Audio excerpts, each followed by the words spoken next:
بسم اللہ الرحمن الرحیم نحمدہ و نصلی علی رسول الکریم۔ سلسلہ بسلسلہ ہماری حدیث کا ترجمہ اور مختصر کچھ تشریح ہوئی ہے، اور آگے ہم نے مزید تشریح کرنی ہے۔ حدیث جو ہے یہ والی ہے، ہم نے پڑھی پچھلے سیشن میں۔ عقبہ بن عامر رضی اللہ تعالیٰ عنہ، یعنی صحابہ کرام کے دور میں اونٹنیوں کی ہی مثال کیوں دی گئی؟ اونٹنیاں ہوتی تھیں نا اس وقت، ٹھیک ہے، اونٹنیاں، اونٹ، گھوڑے، خچر، گدھے، سواریاں، اور یعنی اس دور کے گاڑیاں، موٹر سائیکل، ہوائی جہاز، کاریں، ٹرک شک جتنے بھی تھے، وہ کیا تھے جی؟ وہ اونٹنیاں تھے یا کیا تھے؟ اونٹنیاں تھے یا پھر گھوڑے تھے، ٹھیک ہے جی۔ اس ٹیکنالوجی بیسٹر سواری کے اعتبار سے صحابہ کے دور میں یہ اونٹنیاں وغیرہ تھیں، لہٰذا مثال وہی دی جاتی ہے جو سامنے بندوں کے ہوں، ٹھیک ہو گیا۔ اگر صحابہ کرام کو مثال دی جاتی کہ بھائی آپ بازار میں جائیں اور جناب وہاں پہ گاڑیاں ہوں، کاریں ہوں، تو اتنی آپ ہر کوئی پسند کرے گا، دو گاڑیاں آپ کو اسپیشل پراڈو فری میں مل جائیں، تو کیا کہیں گے؟ ہر صحابہ کرام تو مطلب ہر کسی کو تو غیب کا علم نہیں ہے، نبی صلی اللہ علیہ وسلم کو عطائی علم دیا ہے اللہ تعالیٰ نے، وحی کے ذریعے جو علم دیا ہے آپ صلی اللہ علیہ وسلم کو۔ اور قرآن میں بھی اللہ تعالیٰ نے ایسی آیتیں فرمائی ہیں جس میں قیامت تک کے جو چیزیں ہیں استعمال کی ان کا ذکر ہے۔ وَيَخْلُقُ مَا لَا تَعْلَمُونَ آتا ہے 14ویں سپارے میں، کہ اللہ تعالیٰ ایسی چیزیں فرمائیں گے، یعنی پیچھے اللہ تعالیٰ نے گھوڑوں خچروں کا ذکر فرما کے آگے فرمایا کہ وَيَخْلُقُ مَا لَا تَعْلَمُونَ۔ اب جس کو مضارع کا مطلب پتہ ہوگا، وَيَخْلُقُ کا مضارع ہے یا علامت مضارع ہے، یخلو کا مطلب ہوتا ہے جس میں حال کا ترجمہ بھی ہو اور آئندہ قیامت تک کا ذکر ہو، ٹھیک ہے جی، مستقبل فیوچر کا ذکر ہو، تو اس کا ترجمہ یہ بنتا ہے کہ اللہ تعالیٰ پیدا کرتے ہیں اور پیدا کرتے رہیں گے یا پیدا کریں گے، تینوں معنی ہو گئے، ٹھیک ہے جی۔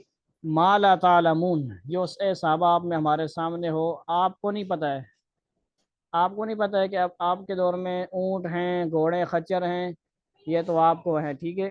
آگے جو قیامت تک آئیں گے وہ جہاز بھی ہوں گے، ہر بندے کے اپنے اپنے ماشاءاللہ جہاز ہوں گے، طیارے ہوں گے، کچھ ایسے لوگ بھی ہیں، ٹھیک ہے جی، کوئی اپنے یہاں سے وہاں تک جائیں گے، وہاں پہ گاڑیوں پہ جائیں گے، یعنی اپنی گاڑیاں ہوں گی۔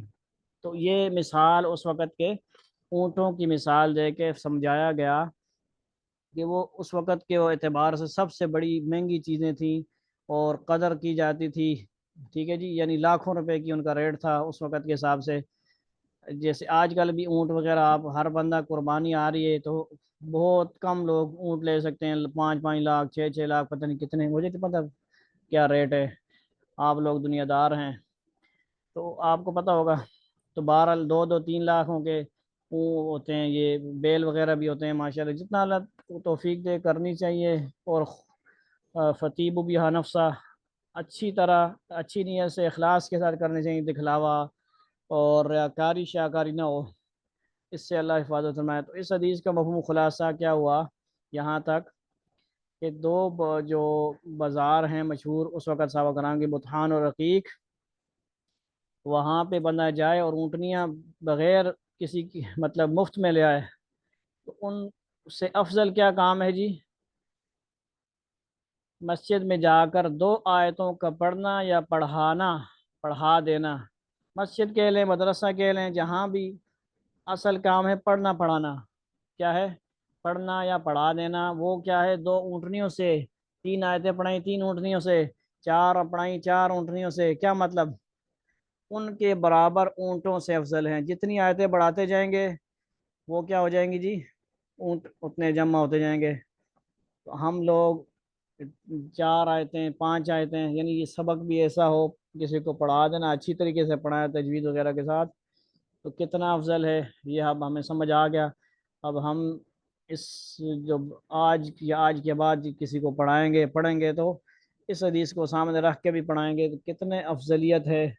کوئی قدر کرے نہ کرے، فیسیں دے نہ دے، ہدیہ دے نہ دے، اس کو نہ دیکھیں، لیکن یہ ہے کہ ان کو قدر کروانی بھی ضروری ہے، ٹھیک ہے، کیونکہ اللہ رسول قدر فرما رہے ہیں، ہم کیوں نہ قدری کریں، ٹھیک ہو گیا۔ اس چیز کو یعنی اس کا مطلب بہت ساری اگر بحثیں کی جائیں، کوئی اگر قرآن کی تراویح کی خدمت میں بہت خدمت کرتا ہے نا، بغیر لالچ کے، بغیر کسی کے مانگے، تو اس کو زیادہ سے زیادہ خدمت بھی کی جا سکتی ہے، حفاظ کرام کی، تو طلباء کرام کی، مدرسے والوں کی، اور ماشاء اللہ ہوتا بھی یہ لوگ کرتے ہیں، بادشاہوں کی طرف بھی لوگ کھانے کھلاتے ہیں، یہ وہ بکرے کھلاتے ہیں، لیکن یہ ہے کہ وہ صدقہ خیرات بھی ہوتا ہے، اور کچھ لوگ مہمانی بھی کر رہے ہوتے ہیں، ہدیتاً بھی دے رہے ہوتے ہیں۔ اصل چیز ہے ہدیتاً تحفتاً۔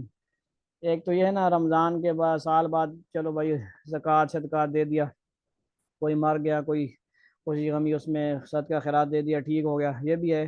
اصل چیز ہے کہ خوشی سے تحفتاً ہدیتاً ان کو دیا جائے کہ یہ اللہ کے مہمان ہیں، قرآن کے خادمین ہیں، ہدیتاً ان کی ہم خدمت کرتے ہیں۔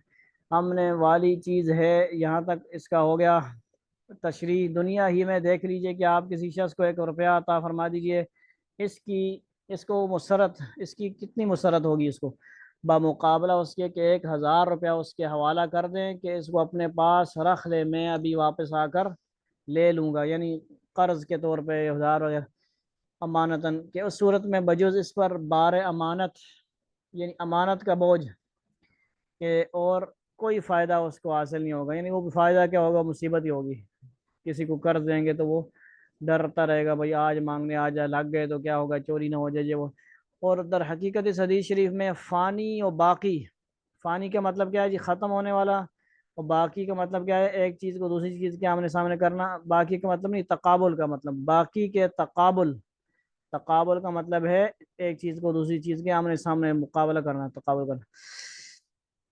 تقابل پر تنبیہ بھی مقصود ہے کہ آدمی اپنی حرکت و سکون پر غور کرے کہ کسی فانی چیز پر اس کو ضائع کر رہا ہے، ضائع، ٹھیک ہے جی، ضائع کر رہا ہے، آپ کو پتہ ہی کہ مطلب برباد کر رہا ہے، یا باقی رہنے والی چیز پر۔ اور پھر حسرت ہے ان اوقات پر، حسرت یعنی افسوس ہے ان اوقات پر جو باقی رہنے والا وبال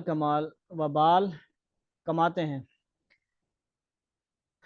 یعنی ہمیشہ کی ناکامی والا کام کرتے ہیں۔ حدیث کا آخر جملہ اور ان کے برابر اونٹوں سے افضل ہے، 3 مطالب کا محتمل ہے۔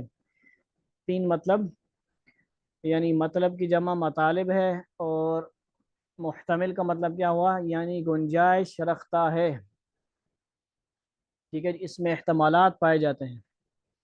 اول یہ کہ 4 کے عدد تک بالتفصیل ارشاد فرما دیا، یعنی 4 آیتوں تک حدیث میں آ گیا نا، 4 آیتیں سکھائے، 2 3 4 آ گیا، اور اس کے بافوق، مافوق کا مطلب دیکھیں کیا لکھا ہے، اوپر، یعنی 4 کا مطلب کیا ہوا، 4 سے اوپر جتنی بھی ہو جائیں، کو اجمالاً فرما دیا، مختصر فرما دیا، کہ جس قدر آیات کوئی شخص حاصل کرے گا، سیکھے گا، سکھائے گا، اس کے بقدر اونٹوں سے افضل ہے۔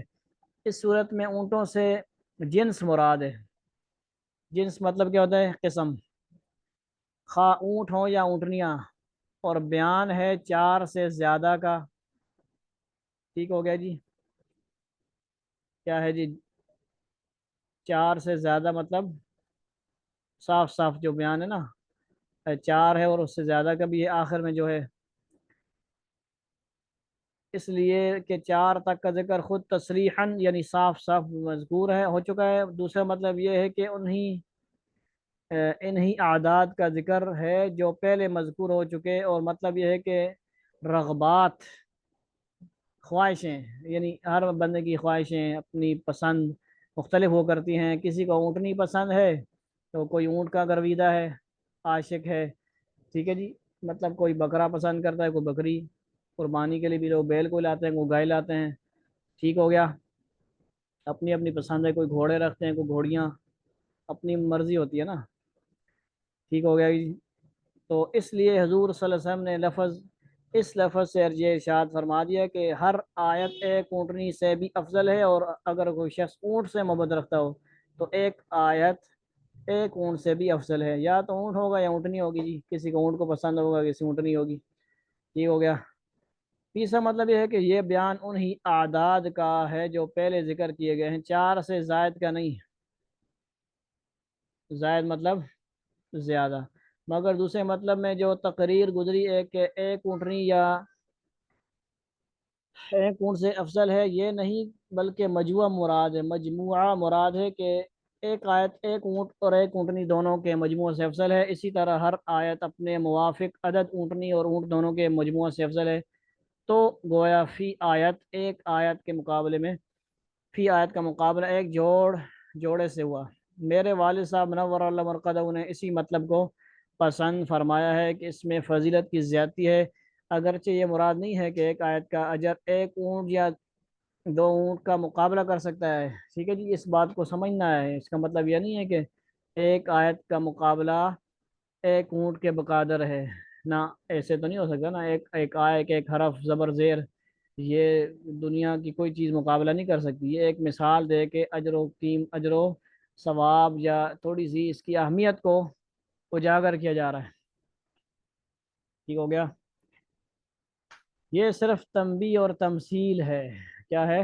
تمثیل مطلب مثال، ایگزامپل ہے۔ میں پہلے لکھ چکا ہوں کہ ایک آیت جس کا ثواب دائمی یعنی ہمیشہ اور ہمیشہ رہنے والا ہے، ہفت اقلیم کی بادشاہت، یعنی ہفت اقلیم کیا مطلب ہوتا ہے؟ ساری دنیا۔ ہفت مطلب سات ہوتا ہے، اقلیم اقلیم کیا ہوتا ہے جی؟ کی بادشاہت سے جو فنا ہو جانے والی ہے، ختم ہو جانے والی، افضل اور بہتر ہے۔ مولا علی قاری رحمۃ اللہ علیہ نے لکھا ہے کہ ایک بزرگ کے بعض تجارت پیشہ احباب نے ان سے درخواست کی کہ جہاز سے اترنے کے وقت حضرت جدہ تشریف فرما ہو تو تاکہ جناب کی برکت سے ہمارے مال میں نفع ہو، اور مقصود یہ تھا کہ تجارت کے منافع سے حضرت کے بعض خدام کو کچھ نفع حاصل ہو۔ اول تو حضرت نے ادھر فرمایا، مگر جب انہوں نے اصرار کیا تو حضرت نے دریافت فرمایا کہ تمہیں زائد سے زائد جو نفع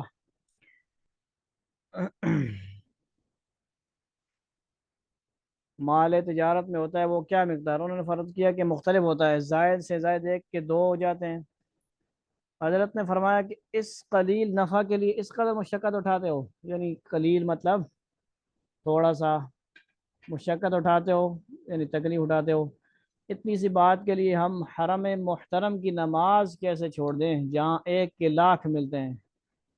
ٹھیک ہے جی، یعنی حرم مکہ یا وہاں پہ ایک نمازوں کے کتنے ملتے ہیں جی؟ لاکھوں ملتے ہیں نا، ایک نماز لاکھ کے برابر، اور 50,000 نبی میں ایک نماز۔ در حقیقت مسلمانوں کے غور کرنے کی جگہ ہے کہ وہ ذرا سی دنیوی متاع، سامان وغیرہ جو ہوتے ہیں، یہ خاطر یعنی کے واسطے کس قدر دینی منافع کو قربان کر دیتے ہیں۔